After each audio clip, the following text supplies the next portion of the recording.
오늘 우리가 읽은 본문은 특별히 에베소 교회를 향한 바울의 고별 설교라고 불리우는 그런 본문입니다. 특별히 이 본문은요, 사도행전에 사도 바울이 행한 많은 설교가 있는데 그 중에 유일하게 성도들을 대상으로 말씀과 또 메시지를 전한 설교라고 그렇게 말할 수 있겠습니다.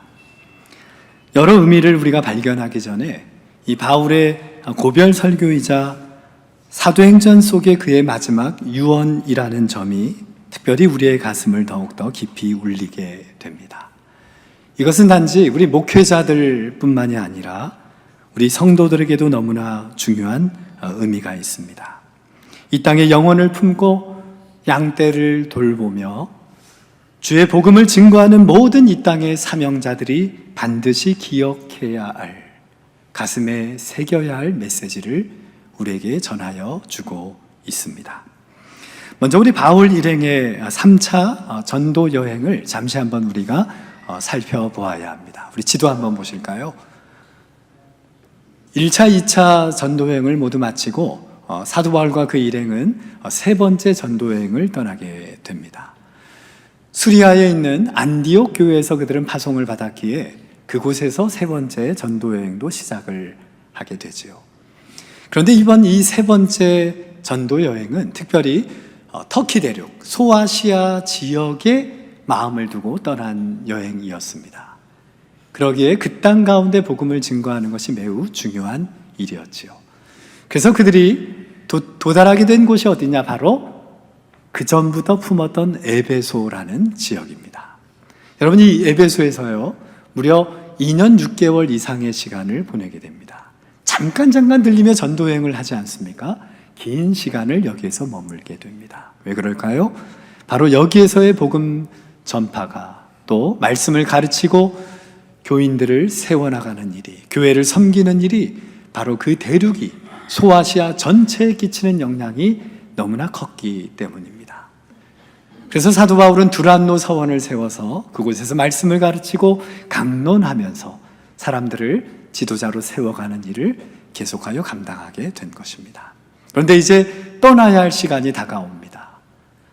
여러분, 한 곳에 우리가 오래 머물면 얼마나 좋겠습니까?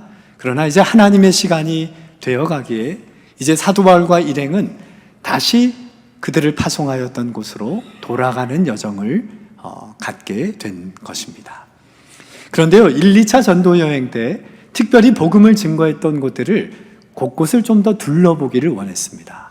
그래서요, 지금 보시는 드로아라는 이 지역에서 배를 타고 다시 유럽으로 떠나게 됩니다. 그리스와 유럽이 시작되는 관문이지요. 한번 지도를 좀 더 크게 보여주실까요? 네, 왼쪽 부분, 여러분 보는 지도의 왼쪽 부분인데요. 그래서 내려가서 유럽의 관문인 빌립보와 데살로니가를 들리게 되고요. 그리고 쭉 밑으로 내려와서 그리스 지역의 아테네와 아덴이라고 되어 있죠. 고린도라는 지역을 방문하게 됩니다. 그리고 이제 그들은 다시 이제 본국으로, 파송한 곳으로 돌아가게 되는데, 자, 다시 배를 타고 드로아로 돌아왔습니다. 여러분, 그렇다면 돌아가는 길에 어디를 잠깐 들리고 싶을까요? 에베소를 들리고 싶지요. 몇 달 동안, 내가 3년 가까운 시간 동안 모든 것을 헌신하고 섬겼던 교회가 잘 서가고 있는지를 보고 싶어 할 것입니다. 그런데요, 사도 바울과 그 일행은 오순절이 이르기 전에 빠르게 예루살렘 교회로 들어가야 하는 마음을 주셨던 것입니다. 그러니까요, 이 에베소에 들르지를 못한 거예요. 어디로 갔느냐? 드로아에서 곧장 배를 타고 쭉 밑으로 갑니다. 에베소 밑에 어떤 도시가 하나 보입니까? 밀레도. 지금은 밀레투스라는 지역입니다. 바로 이 밀레도란 지역으로 들어가게 됩니다. 이 밀레도는 에베소에서 약 45km가 떨어져 있는 남부 지역의 항구 도시입니다. 그런데 여러분, 이제 에베소는 가고 싶지만 지체될까봐, 여정이 길어질까봐 내려놓고 못 간 거지요. 이 밀레도에 가니까 많은 유혹이 있습니다. 여러분, 밀레도가 어떤 도시인 줄 아십니까? 2000여 년 전에요, 처음으로 바둑판 도시라는 것이 형성된 도시입니다. 다시 말하면 이 도시가 비록 항구 도시였지만 이 그리스 또 로마 제국 아래에서 매우 중요한 역할을 했던 도시라는 겁니다. 비록 에베소가 이 소아시아 전체의 수도였지만 바로 이 밀레도는 두 번째 큰 도시로서 행정적인 또 전략적인 그리고 상업적인 역할을 너무나 잘 감당하는 훌륭한 도시였다는 거예요. 여기에서 배출된 많은 유명한 이들이 있습니다만 그 중에 한 명만 여러분에게 알려드리려고 합니다. 혹시 여러분 서양 철학의 아버지 누구지요? 갑자기 침묵하기로 결정하셨죠? 그러면 다시 질문하겠습니다. 인류 최초의 과학자는 누구지요? 예. 계속 일관되게 가십니다. 그 다음 질문입니다. 인류 최초의 수학자는 누군지 아십니까? 여러분, 이 세 명의 질문에 한 사람이 주인공입니다. 그분의 이름은 누구냐? 한번 보여주실까요? 탈레스라는 분입니다. 여러분, 이 탈레스가 유명한 말을 남겼어요. 혹시 무슨 말을 남겼는지 아십니까? 모든 만물의 근원은 물이다. 실은 그 시대만 해도 모든 게 신화적인 시대였습니다. 그런데 탈레스는 인간으로, 자연으로 그 시야를 돌리게 하였던, 그리하여 최초의 철학의 아버지라는 영예를 얻게 된 사람입니다. 이분이 남긴 유명한 말이 있습니다. 혹시 뭘까요? 한번 따라 하실까요? 네 자신을 알라. 믿지 않는 모습인데요. 이거 소크라테스가요, 150년 후에 자기의 철학의 아버지였던 탈레스의 말을 인용한 것일 뿐입니다. 이것은 소크라테스의 말이 아니고요, 탈레스가 100여 년 전에 남겼던 말입니다. 그 시대는 탈레스가 그 영향력이 대단했던 거예요. 이 탈레스는요, 막대기 하나를 가지고 이집트에 있는 피라미드를 직접 재개됩니다. 누구도 도전하지 못했던 수학의 아버지의 길을 걷게 된 겁니다. 전체 물리학자로서, 과학자로서 우주의 비밀들을 밝혀내며 우리 인간이 사는 이 땅에 관심을 갖고 인간으로, 자연으로 우리의 시각을 돌리도록 한 참으로 위대한 사람입니다. 그가 바로 탈레스인데요, 이 밀레도에 이런 사람이 적지가 않습니다. 세계적인 과학자들, 또 건축가들, 물리학자들, 이런 분들이 당시 2000여 년 전에 이곳에서 배출된 사람들이 그리스와 로마 제국까지 이어서 오늘 이 시대까지도 큰 영향을 끼쳐오고 있습니다. 여러분, 이런 도시에 가면요, 어떤 마음이 들까요? 그 도시는 완전히 바둑판 형태의 완벽한 행정도시, 건축이 또 그 설계가 완벽하였던 도시입니다.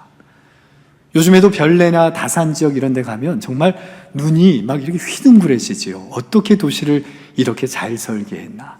2600년 전에 그 도시가 바로 이 밀레도에 있었던 거예요. 여러분, 바울이 여기에 도착했어요. 어떻게 될까요? 아마 저였으면 정말 도시 구경하러, 도시 투어 막 이렇게 관광버스 타고 다니면서 여행했을 것 같아요. 그런데요, 사도 바울은 눈 하나 깜짝하지 않고 오직 한 가지 일에 집중합니다. 그게 바로 17절의 말씀입니다. 같이 읽습니다. 바울이 밀레도에서 사람을 에베소로 보내어 교회 장로들을 청하니. 밀레도에 도착한 바울은 주변을 보지 않았습니다. 도시의 화려함에, 사람들의 위대함에 빠지지 않고 그는 오직 한 가지 일에 집중합니다. 누구를 보냈죠? 사람들을 에베소로 보낸 것입니다. 45km를 달려가게 합니다. 그리고 거기에 가서 바로 에베소 교회의 장로님들을 모셔오게 한 것입니다. 사도 바울 선생께서 지금 밀레도에 계십니다. 마지막 남기실 중요한 말씀이 있답니다. 사도 바울에게는 그런 마음이 있었던 것 같아요. 내가 비록 이제 다시 이곳을 찾아오기 어려울지 모르지만, 내가 이분들을, 이 소아시아에 있는 성도들을 다시 만날지 모르지만, 그러나 지금 이 순간이 마지막이라는 마음으로 에베소 교회의 장로님들을 불러 그가 못다한 안부와 또 부탁과 그들을 향한 진정한 바람을 전하기 위함이었던 것입니다.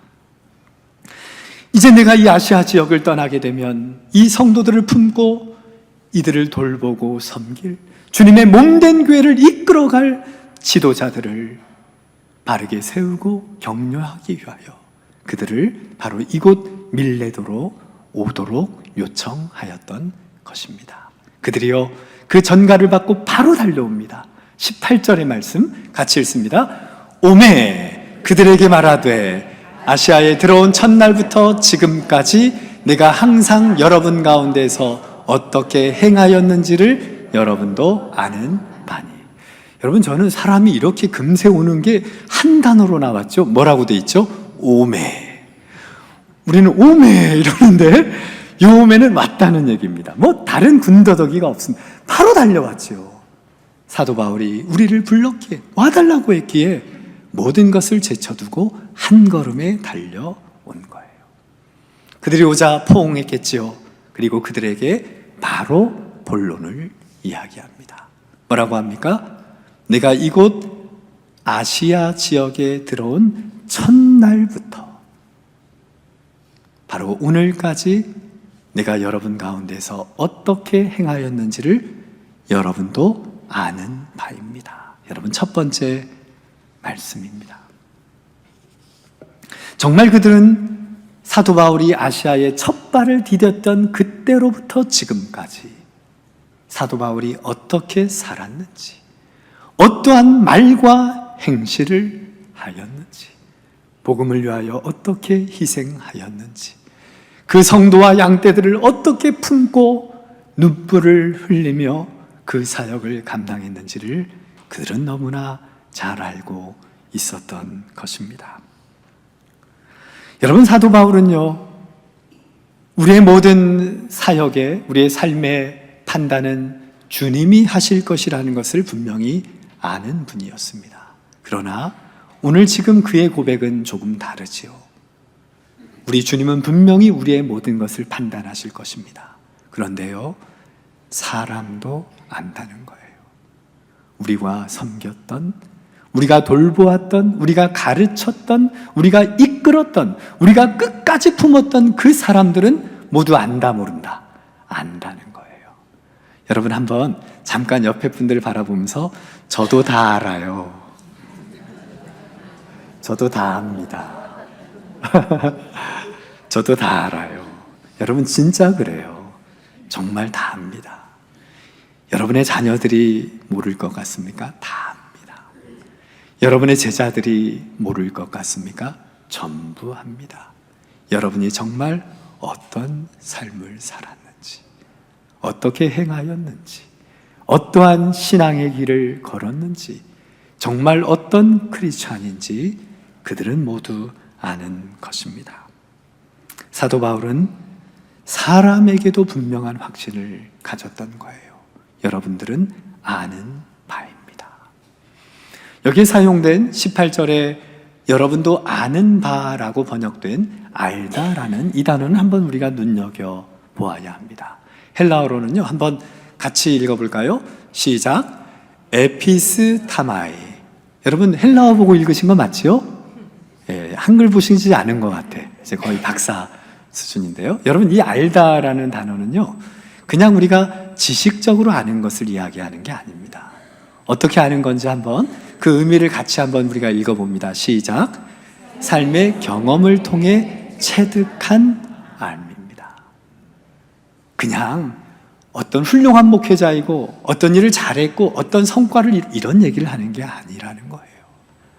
사도 바울이 여러분들이 안다라는 의미는 우리가 삶을 통하여 함께 울고 웃으며 함께 즐거워하며 함께 아파하며 함께 고뇌하며 함께 십자가와 무거운 짐을 지고 걸어가며 그 사명 감당하며 흘렸던 수고와 땀과 헌신과 희생을 여러분들은 아십니다. 여러분, 안다는 것은 보다 깊습니다. 우리가 서로를 알아간다는 것도, 내가 무엇을 안다는 것도, 그래서 우리는 이 땅에서 내가 안다라고 말하는 것, 이것이 얼마나 무게가 있고 얼마나 책임이 있는 것인지를 우리는 기억하며 이 고백을 귀담아 들어야 할 것입니다. 여러분, 대체 장로들이 너무나 잘 알고 있는 사도 바울의 목회자로서의 모습, 그의 목회, 그의 목양, 그의 섬김, 그의 사역은 어떤 것이었을까요? 사도 바울이 직접 고백합니다. 19절의 말씀인데요. 같이 읽습니다. 곧 모든 겸손과 눈물이며 유대인의 간계로 말미암아 당한 시험을 참고 주를 섬긴 것과. 여러분, 먼저 사도 바울이 자신의 목회를 한마디로 뭐라고 정의하고 있습니까? 모든 겸손과 눈물이었다. 나의 모든 그 시간은, 그 섬김은, 그 사역은 모든 겸손과 눈물의 목회였다라고 고백하고 있어요. 한번 같이 읽습니다. 겸손과 눈물의 목회입니다. 여러분, 이 겸손은, 진정한 겸손이 무엇일까를 우리에게 다시 한번 생각하게 합니다. 여러분, 진정한 겸손은 무엇일까요? 그것은 하나님을 언제나 두려워하는 마음으로 일관하는 자세입니다. 사람이 대상이 아니라는 거예요. 하나님을 두려워하는 마음. 그리하여 일관되게 앞에서나 뒤에서나 남이 모르는 곳에서나 나만 홀로 아는 곳에서도 언제나 하나님을 두려워하는 마음, 이것이 진정한 겸손이라고 말합니다. 한번 생각해 보십시다. 우리가 주님의 일을 감당하고 있지요. 여러분, 이 일은 누구의 일입니까? 지금 여러분이 하고 있는 그 일 누구 겁니까? 주님의 일입니다. 주님 거란 얘기예요. 한번 따라하겠습니다. 이건 내 일 아니다. 누구 일이라고요? 주님의 일이라는 거예요. 여러분, 착각하지 마시고, 이게 무슨 여러분 일입니까? 그게 여러분의 일입니까? 아니요. 주님께서 우리에게 맡기신 일입니다. 그러니 이건 우리 일이 아니라는 거예요. 여러분이 현재 감당하고 있는 그 일은 주님의 일입니다. 여러분, 주님은요, 그 일을 맡긴 분, 실은 맡긴 분이 하시는 거예요. 내가 하는 게 아닙니다. 내가 이루는 게 아니라는 얘기예요. 내 능력으로 감당할 수 있는 일이 아닙니다. 여러분, 하나님께서 왜 우리에게 맡기셨습니까? 우리가 할 수 없기 때문에 하나님의 일을 우리에게 맡겨주신 겁니다. 그러니까 하나님은 누구나 선택하셔도 그 일을 이루시는 거예요. 왜요? 하나님이 하시니까. 그런데 우리를 불러주신 겁니다. 왜요? 아무나 불러주시진 않거든요. 교만한 자를 부르시지 않습니다. 우리 주인 되신 하나님은 언제나 겸손한 자를 부르시는 것입니다. 그래서 우리가 할 수 없는 일을 맡겨주시는 거예요. 그 일을 하나님께서 친히 이루시기 위하여 우리를 불러주실 분이라는 거죠. 겸손해야 합니다. 여러분, 겸손은 나를 바르게 아는 데서 비롯됩니다. 내가 얼마나 큰 죄인인지, 내가 정말 얼마나 무능한 사람인지, 내가 얼마나 문제가 많은 사람인지를 인정하고 아는 데서 비롯된다는 것입니다. 그것이 겸손입니다. 우리의 모든 일은 하나님의 능력으로만 가능하기 때문이지요. 그래서 하나님은 할 수 없는 사람을 불러다가 그 일을 이루시는 겁니다. 조건은 하나지요. 겸손한 이들입니다. 끝까지 겸손해야 합니다. 그래서 바울이 오죽했으면요, 성경 곳곳에 선줄로 생각하는 자는 넘어질까 조심하라. 믿음의 여정을 떠난 이라면 끝까지 우리는 돈의 문제, 성의 문제, 힘의 문제를 매우 진중하게 끝없이 조심해야 합니다. 쉽진 않지만 끝까지 겸손하게 하나님을 두려워하며 하나님의 이름을 기억하며 내가 주인 노릇하지 않고, 내가 왕 노릇하지 않고, 내가 주인 행세하지 않고, 내가 주인의 이름을 사칭하지 않고 끝까지 종의 자리, 겸손의 자리, 낮은 자리를 지켜나가시는 우리 모든 성도들 되시기를 주님의 이름으로 축원합니다. 두 번째는 그는 눈물로 목회했다라고 말하죠. 여러분, 이 눈물은 어떤 눈물일까요? 진심 어린 눈물입니다. 같이 읽습니다. 진심 어린 눈물입니다. 바울은 정말 눈물로 자신이 목회했다고 말합니다. 그러기에 그는 정말 위대한 목회자입니다. 왜냐하면 하나님의 일을 감당할 때 반드시 있어야 하는 것이 바로 이 눈물이기 때문입니다. 그는 믿지 아니하는 그 땅의 사람들을 향하여서도, 때론 교회 걸림돌이 되고 마치 거친 돌처럼 방해하는 사람들을 향하여서도 주님을 버리고 교회를 떠나고 오히려 교회를 핍박하고 교회를 괴롭히는 성도들을 향해서도 끝까지 그들을 향한 눈물을 마르게 하지 않았다고 성경은 우리에게 전하여 줍니다. 여러분, 우리 인생의 진정한 위기는 무엇일까요? 외로움일까요? 가난함일까요? 그래서 굶주림일까요? 병듦일까요? 고독일까요? 여러분, 우리의 진정한 위기는 우리 모두가 현재의 사명의 자리에서 우리의 눈물이 메말라가고 있다는 거예요. 여러분, 눈물이 메말라가면 생명은 싹이 틀 수가 없는 것입니다. 우리의 눈물이 있어야만 거기에서 생명이 움트는 것입니다. 절망에서 꽃이 피는 것입니다. 낙심의 자리에서 하늘의 소망과 기쁨이 채워지게 되는 것입니다.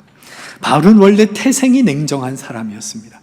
저는 성경에서 피도 눈물도 안 나는, 정말 바늘 아무리 찔러도 반응하지 않는 사람 한 명을 꼽으라면 저는 사도 바울을 꼽고 싶어요. 정말 이전에 그랬어요. 그런데 그가 결국 눈물의 사람이 된 것입니다. 왜 그럴까요? 주님의 은혜를 깨달았기 때문에. 내가 주님의 은혜를 받은 사람이구나 라는 것을 비로소 알게 되었기 때문에 가능한 일인 것입니다. 바울이 우리 주님의 눈물을 이어받았어요. 이 자리에 있는 우리 모든 성도들, 우리도 주님의 그 눈물을 날마다 이어받아 지금 여러분의 그 사명의 자리, 고난의 자리, 섬김의 자리에서 날마다 생명의 꽃을 피워가시는 우리 모든 성도들 되시기를 바랍니다. 사도 바울이 에베소 사람들에게 또 어떤 모습으로 섰을까요? 그 다음 20절에서 21절입니다. 같이 읽겠습니다. 유익한 것은 무엇이든지 공중 앞에서나 각 집에서나 거리낌이 없이 여러분에게 전하여 가르치고 유대인과 헬라인들에게 하나님께 대한 회개와 우리 주 예수 그리스도께 대한 믿음을 증언한 것이라. 사도 바울은 그 에베소에서 그 교회를 섬기며 어떻게 섰느냐?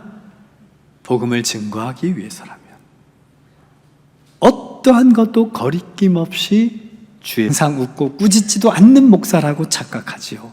그런데 방금 고백한 사도 바울의 표현에 의하면 거리낌 없이 라는 말을 우리가 한번 눈여겨보아야 합니다.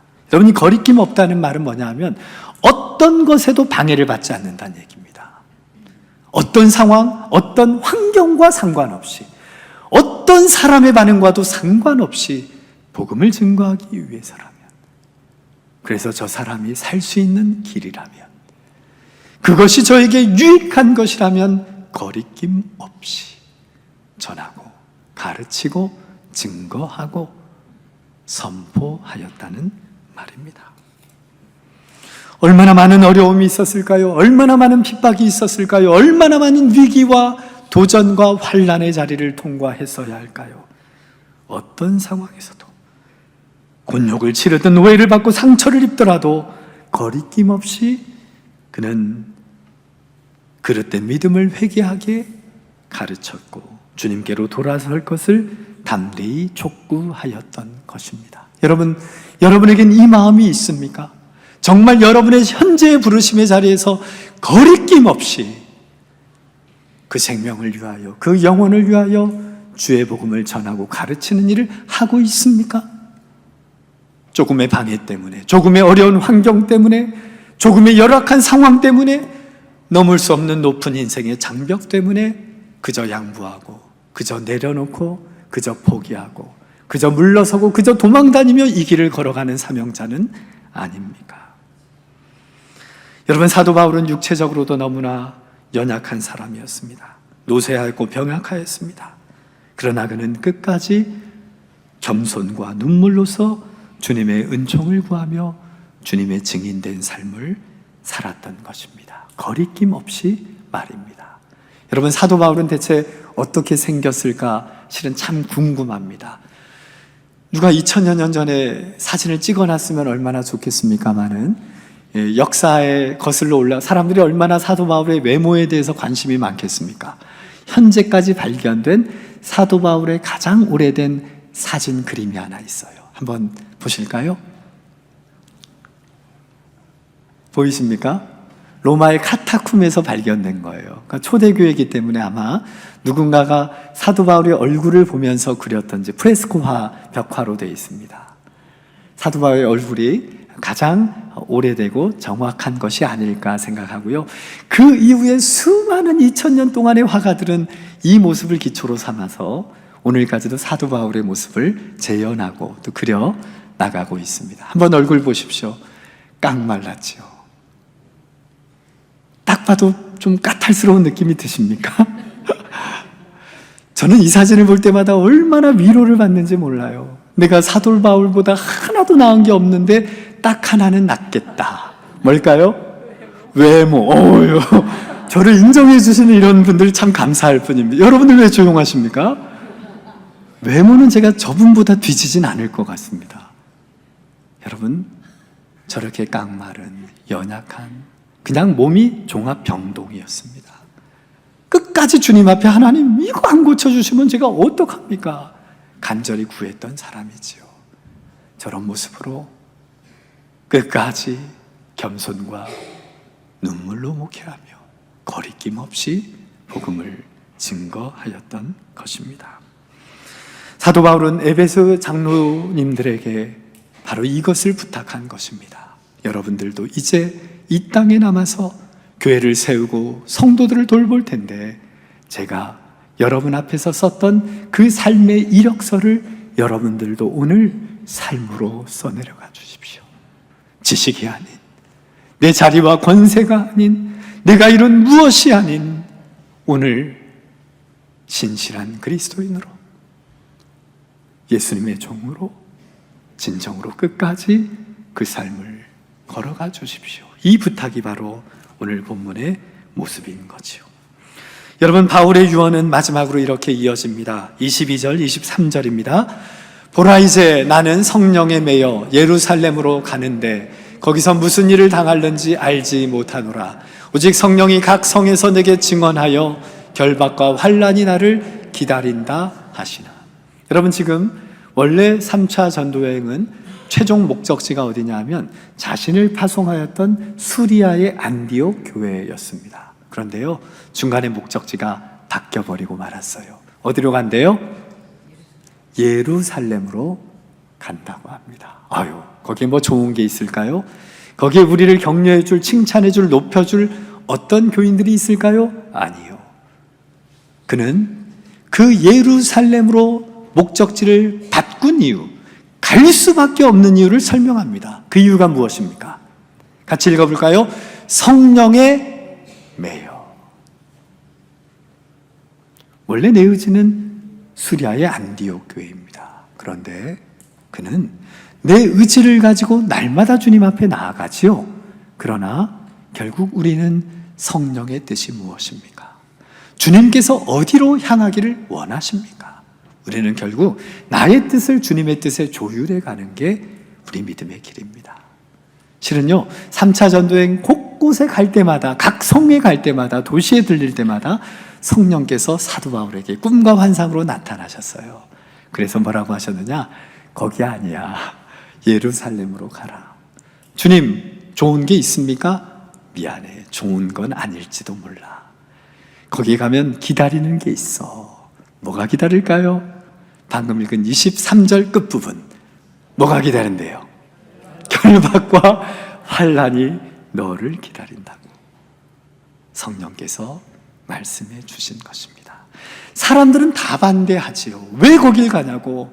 거기 가면 고초를 당하는데, 거기 가면 죽을지도 모르는데, 이렇게 끝나는 건 아니지 않냐고. 여기에서 우리와 함께 주님의 일을 더 감당해야지 왜 불구덩이로 들어가냐고 말렸을지도 모르겠습니다.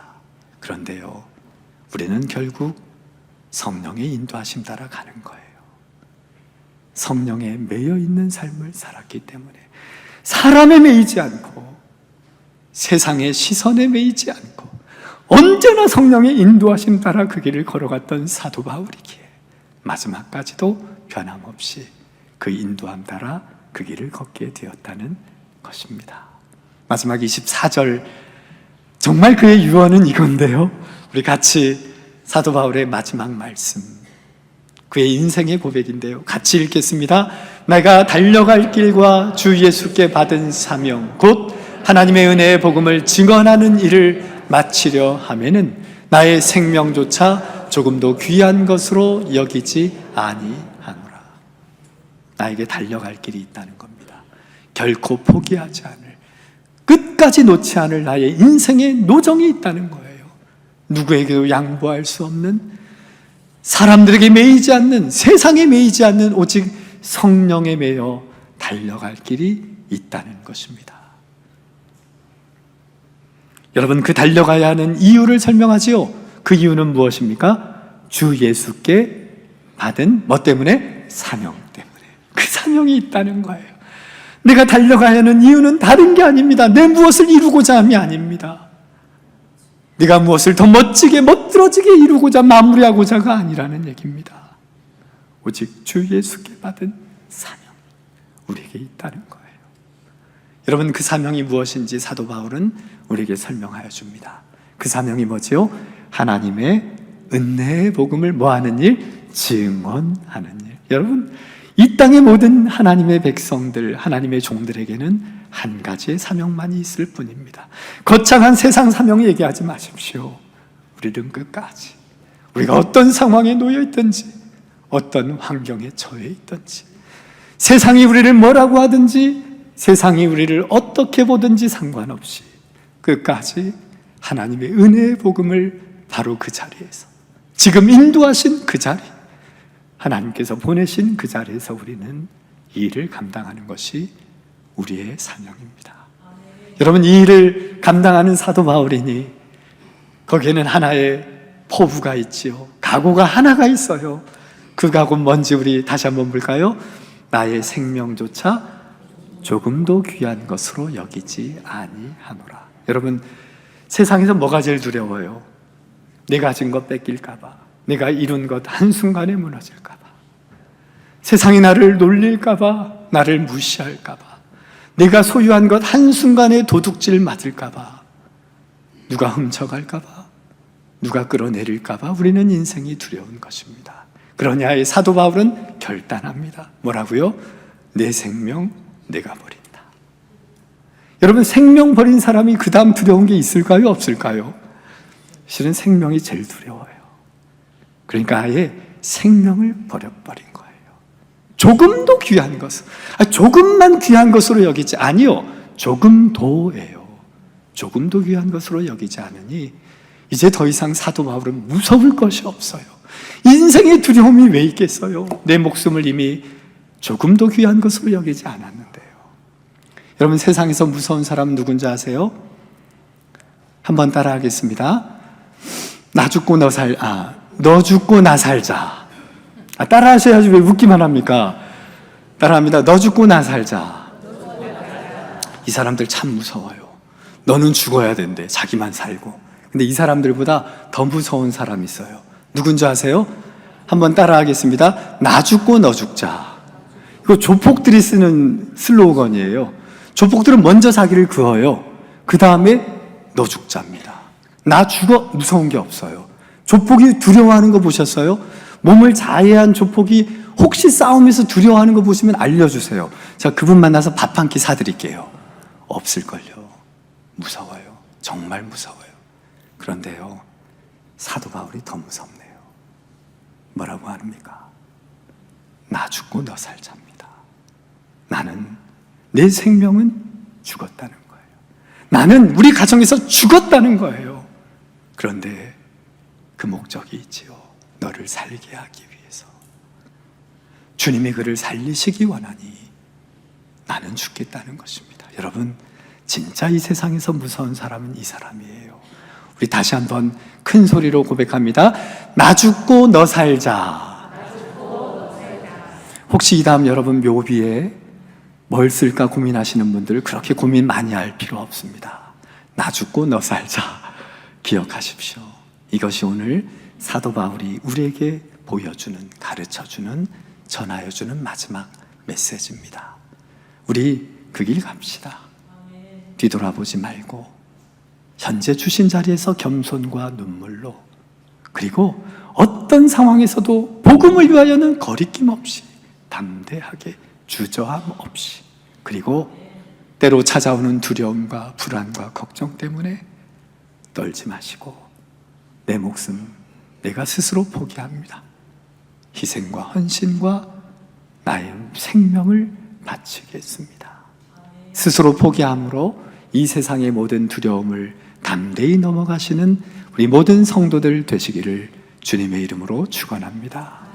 기도합시다.